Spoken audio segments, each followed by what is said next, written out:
Hello, എല്ലാവർക്കും സ്വാഗതം. യൂറോപ്യന്മാരുടെ ആഗമനം എന്ന ടോപ്പിക്കിൻ്റെ സെക്കൻഡ് വീഡിയോ ആണ്. ഫസ്റ്റ് വീഡിയോൻ്റെ ലിങ്ക് ഡിസ്ക്രിപ്ഷനിൽ കൊടുത്തു. 1497 പോർച്ചുഗൽ രാജാവ് മാനുവൽ ഒന്നാമൻ വാസ്കോഡ ഗാമയെ ഇന്ത്യയിലേക്ക് അയച്ചു. ഗാമ തൻ്റെ ചരിത്രയാത്ര ആരംഭിച്ചത് 1497 ജൂലൈ 8-ന്. പോർച്ചുഗലിലെ ലിസ്ബണിൽ നിന്നും യാത്ര ആരംഭിച്ച് അറ്റ്ലാന്റിക് സമുദ്രത്തിലൂടെ സഞ്ചരിച്ച് ആഫ്രിക്കയുടെ തെക്കേ മുനമ്പ് ചുറ്റി കിഴക്കൻ ആഫ്രിക്കൻ രാജ്യമായ മൊസാംബിക്കിലെ മിലന്തി തുറമുഖത്ത് എത്തിച്ചേർന്നു. അവിടെ വെച്ച് പരിചയപ്പെട്ട ഒരു ഇന്ത്യൻ മത്സ്യത്തൊഴിലാളിയുടെ സഹായത്തോടെ ഇന്ത്യയിലേക്ക് യാത്ര തിരിക്കുകയും 1498 കേരളത്തിലെ കോഴിക്കോട് കടപ്പുറത്ത് എത്തിച്ചേരുകയും ചെയ്തു. സമുദ്രമാർഗം ഇന്ത്യയിലെത്തിയ ആദ്യ യൂറോപ്യർ പോർച്ചുഗീസുകാർ. സമുദ്രമാർഗം ഇന്ത്യയിലെത്തിയ ആദ്യ യൂറോപ്യൻ വാസ്കോഡ ഗാമ. 1498 മെയ് 20-ന് വാസ്കോഡ ഗാമ കോഴിക്കോട് ചേമഞ്ചേരി പഞ്ചായത്തിലെ കാപ്പാട് കടപ്പുറത്തെത്തി. 3 കപ്പലുകളിലായി Saint Gabriel, Saint Raphael, Berrio. ഇവയിൽ ഗാമ സഞ്ചരിച്ചിരുന്നത് സെൻറ്റ് ഗബ്രിയേൽ എന്ന കപ്പലിലാണ്. സെൻറ്റ് റാഫേലിൻ്റെ ക്യാപ്റ്റൻ പൗലോ ഡ ഗാമ, ബെറിയോൻ്റെ ക്യാപ്റ്റൻ നിക്കോള കോവൽഹോ. ആ ഒരു സമയത്ത് കോഴിക്കോട് ഭരിച്ചിരുന്ന രാജവംശമായിരുന്നു നെടിയിരുപ്പ് സ്വരൂപം. നെടിയിരുപ്പ് സ്വരൂപത്തിലെ ഭരണാധികാരികളെ സാമൂതിരി എന്നറിയപ്പെട്ടു. ഗാമ കോഴിക്കോട് എത്തിയപ്പോൾ സാമൂതിരിയായിരുന്നത് മാനവിക്രമ രാജ. കോഴിക്കോടെത്തിയ വാസ്കോഡ ഗാമയെ സാമൂതിരി വളരെ ആതിഥ്യ മര്യാദയോടെ സ്വീകരിച്ചു. ഗാമ കോവിലകത്ത് ചെന്ന് സാമൂതിരിയെ കാണുകയും കൊണ്ടുവന്ന സമ്മാനങ്ങൾ സാമൂതിരിക്ക് സമ്മാനിക്കുകയും ചെയ്തു. കോഴിക്കോടുമായുള്ള വിദേശ വ്യാപാരം നിയന്ത്രിച്ചിരുന്നത് അറബികളായിരുന്നു. അറബിക്കടലിൽ പൂർണ്ണ നിയന്ത്രണം ഉണ്ടായിരുന്നതും അറബികൾക്കായിരുന്നു. അറബികളെ കോഴിക്കോട് നിന്നും പുറത്താക്കി തങ്ങൾക്ക് വ്യാപാര അനുമതി നൽകണം എന്ന് ഗാമ സാമൂതിരിയോട് ആവശ്യപ്പെട്ടു. സ്വാഭാവികമായും സാമൂതിരി ഇത് നിഷേധിച്ചു. സാമൂതിരിയുമായുള്ള കൂടിക്കാഴ്ചയിൽ ഒരു വ്യാപാര കരാറിൽ എത്താൻ വാസ്കോഡ ഗാമയ്ക്ക് സാധിച്ചില്ല. 3 മാസം അവിടെ നിന്ന് കുറച്ച് ചരക്കുകളൊക്കെ ശേഖരിച്ച് ഗാമ ഓഗസ്റ്റിൽ കോഴിക്കോട് വിട്ടു. മടക്കയാത്രയിൽ കണ്ണൂരിലെ കോലത്തിരി രാജാവിൻ്റെ ക്ഷണമനുസരിച്ച് കണ്ണൂരിറങ്ങി. പോർച്ചുഗീസ് കപ്പലിൽ ചരക്ക് കയറ്റുന്നതുമായി ബന്ധപ്പെട്ട് കോലത്തിരിയുമായി ഒരു കരാറിൽ ഏർപ്പെട്ടു. നവംബറിൽ കണ്ണൂരിൽ നിന്നും യാത്ര തിരിച്ച് 1499 പോർച്ചുഗലിൽ തിരിച്ചെത്തി. അങ്ങേയറ്റത്തെ വിജയമായിരുന്നു ഗാമയുടെ പര്യടനം. കാരണം ഗാമ കൊണ്ടുവന്ന ചരക്കുകളുടെ തുക മാത്രം യാത്രയ്ക്ക് ചെലവായതിൻ്റെ 60 മടങ്ങായിരുന്നു. ഗാമയുടെ വിജയം കണ്ട് മാനുവൽ ഒന്നാമൻ രാജാവ് എല്ലാ വർഷവും ഓരോ സംഘത്തെ ഇന്ത്യയിലേക്ക് അയക്കാൻ തീരുമാനിച്ചു. അങ്ങനെ 2ാം പോർച്ചുഗീസ് സംഘം എത്തുന്നത് പെട്രോ അൽവാരിസ് കബ്രാളിൻ്റെ നേതൃത്വത്തിലാണ് 1500-ൽ. കബ്രാളിൻ്റെ പ്രധാന ദൗത്യം സാമൂതിരിയുമായി ഒരു വ്യാപാര കരാർ ഉണ്ടാക്കുക എന്നതായിരുന്നു.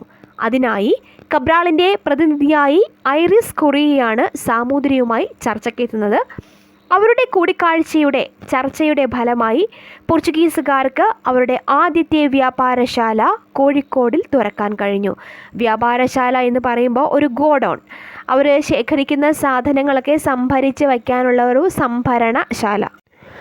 കോഴിക്കോട് ഒരു വ്യാപാരശാല തുടങ്ങിയെങ്കിലും വിചാരിച്ച രീതിയിൽ ചരക്കുകൾ ശേഖരിക്കാൻ കബ്രാളിന് കഴിയുന്നില്ല.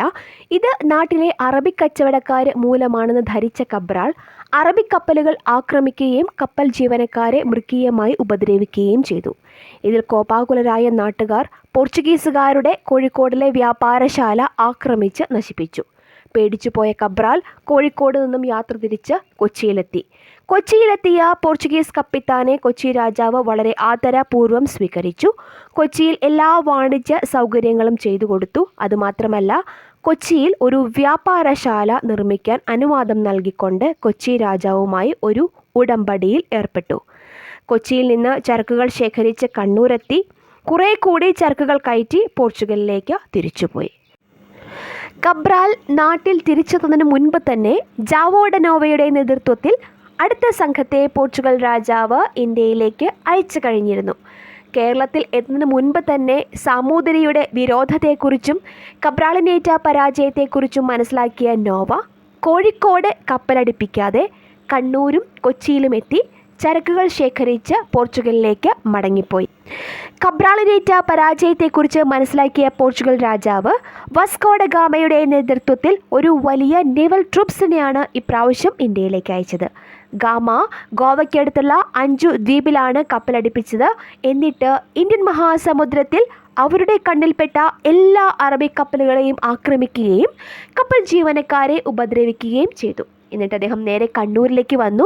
കണ്ണൂരിലെത്തിയ ഗാമയെ കോലത്തിരി വളരെ ആദരപൂർവ്വം സ്വീകരിച്ചു. എന്നിട്ട് കോലത്തിരിയുമായി ഒരു വ്യാപാര ഉടമ്പടിയിൽ ഏർപ്പെട്ടു.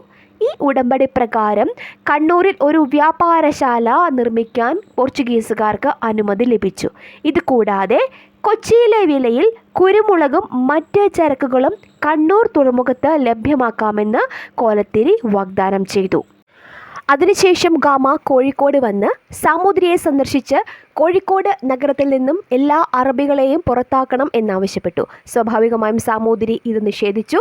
തുടർന്ന് പോർച്ചുഗീസുകാർ കോഴിക്കോട് നഗരം ആക്രമിച്ചു.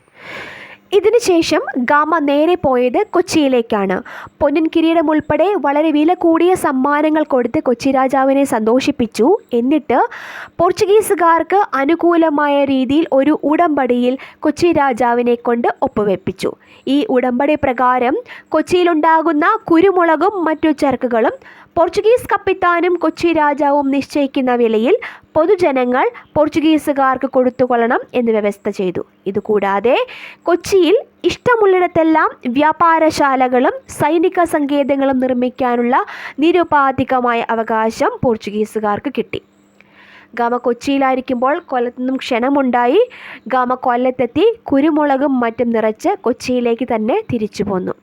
ഈ സമയത്ത് കൊച്ചിയും കോഴിക്കോടുമായി ഒരു യുദ്ധത്തിന് കളമൊരുങ്ങി കഴിഞ്ഞിരുന്നു.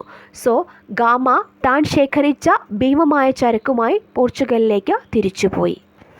അടുത്ത സംഘം 1503 അൽഫോൺസോ അൽബുക്കർക്കിൻ്റെ നേതൃത്വത്തിൽ ഒരു വലിയ നാവികപ്പട കൊച്ചിയിലേക്ക് എത്തുന്നു.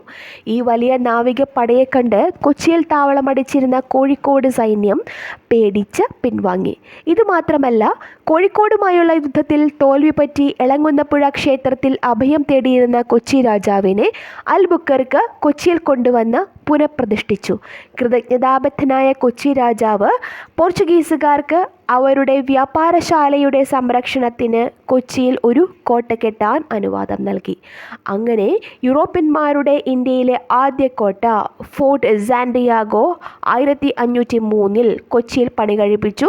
ഇതൊരു തടിക്കോട്ടയായിരുന്നു. കോട്ടയ്ക്കുള്ളിൽ ഇന്ത്യയിലെ ആദ്യത്തെ ക്രിസ്തീയ ദേവാലയം സവോ ബർത്തലോമിയോ പണികഴിപ്പിച്ചു. എന്നിട്ട് അൽബുക്കർക്ക് കൊല്ലത്തെത്തി പോർച്ചുഗീസുകാരുടെ കേരളത്തിലെ 3ാമത്തെ വ്യാപാര കേന്ദ്രം തുറന്നു. എന്നിട്ട് അദ്ദേഹം പോർച്ചുഗലിലേക്ക് തിരിച്ചുപോയി. ഇതിനുശേഷം 1504 അടുത്ത പോർച്ചുഗീസ് സംഘം വരുന്നത് ലെപ്പോസോറസിൻ്റെ നേതൃത്വത്തിലാണ്. കൂടുതൽ സൈനികരെയും കപ്പലുകളെയും കൊണ്ടുവന്ന ചരക്കുകൾ ശേഖരിച്ച് പോർച്ചുഗലിലേക്ക് മടങ്ങി. 1498 മുതൽ 1504 വരെ ഓരോ വർഷവും ഓരോ ട്രേഡ് മിഷനെ പോർച്ചുഗൽ രാജാവ് ഇന്ത്യയിലേക്ക് അയക്കുകയാണുണ്ടായത്. 1505 ആയപ്പോഴേക്കും പോർച്ചുഗീസുകാർക്ക് കേരളത്തിൽ 3 പോർച്ചുഗീസ് സെറ്റിൽമെൻറ്റ്സ് ആയി. മാത്രമല്ല കൊച്ചിയിൽ സൈനിക സങ്കേതങ്ങളുമായി. ഈ പോർച്ചുഗീസ് സെറ്റിൽമെൻറ്റ്സിൻ്റെ ഭരണനിർവഹണത്തിനായി മാനുവൽ രാജാവ് 1505 ഒരു റെസിഡൻറ്റ് അഡ്മിനിസ്ട്രേറ്ററെ പോർച്ചുഗീസ് വൈസ്രോയിയെ നിയമിച്ചു. വൈസ്രോയിയുടെ കാലാവധി 3 വർഷമായി വ്യവസ്ഥ ചെയ്തു. അങ്ങനെ ആദ്യ പോർച്ചുഗീസ് വൈസ്രോയി ആയി ഫ്രാൻസിസ്കോ ഡി അൽമേഡ നിയമിതനായി. എക്സാം പോയിന്റ് ഓഫ് വ്യൂവിൽ 4 പോർച്ചുഗീസ് വൈസ്രോയിമാരെ പറ്റി ഡീറ്റെയിൽ ആയിട്ട് പഠിക്കണം. അതിൻ്റെ വീഡിയോ ഉടനെ അപ്ലോഡ് ചെയ്യാം. വീഡിയോ കണ്ട എല്ലാവരും ചാനൽ ഒന്ന് സബ്സ്ക്രൈബ് ചെയ്യണം. അതുകൂടാതെ വീഡിയോയ്ക്ക് ലൈക്കും തരണം. താങ്ക്